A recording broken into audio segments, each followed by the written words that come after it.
भूकंप जैसी गंभीर आपदाएं आती भी थी तो स्थानीय संसाधनों से ही ऐसी आपदाओं का सामना किया जाता था।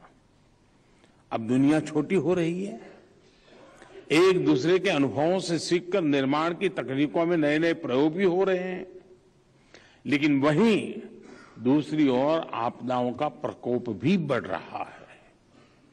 पुराने जमाने में पूरे गांव में एक वैद्यराज सबका इलाज करते थे और पूरा गांव स्वस्थ रहता था।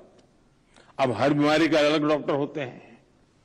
इसी प्रकार डिजास्टर के लिए भी डायनेमिक व्यवस्था विकसित करनी होगी।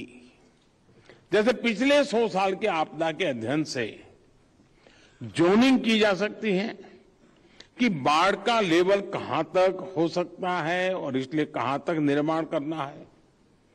समय के साथ इन मापदंडों का रिव्यू भी होना चाहिए, चाहे मटेरियल की बात हो या व्यवस्थाओं का।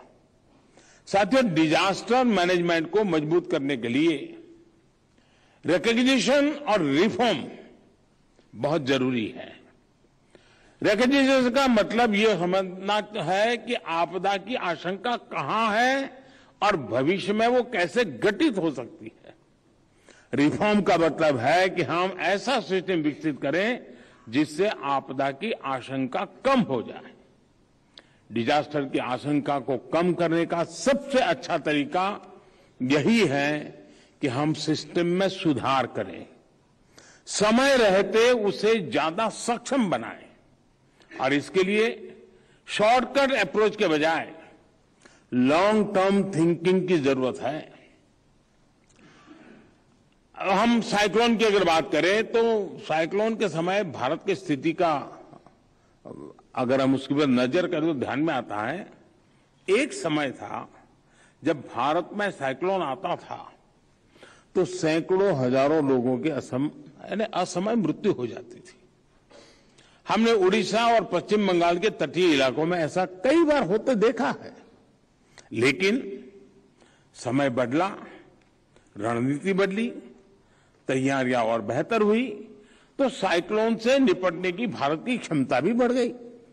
अब साइक्लोन आता है तो जान माल का कम से कम नुकसान होता है। ये सही है कि हम प्राकृतिक आपदा को रोक नहीं सकते, लेकिन हम उस आपदा से नुकसान कम से कम हो इसके लिए व्यवस्था तो जरूर बना सकते हैं। और इसलिए ये जरूरी है कि रिएक्टिव होने के बजाय हम प्रोएक्टिव हो। साथियों, हमारे देश में प्रोएक्टिव होने को लेकर पहले क्या स्थिति थी, अब क्या स्थिति है, मैं इसका जिक्र भी आपके सामने करना चाहूंगा। भारत में आजादी के बाद 5 दशक बीत गए थे, आधी शताब्दी बीत गई थी, लेकिन डिजास्टर मैनेजमेंट को लेकर कोई कानून नहीं था।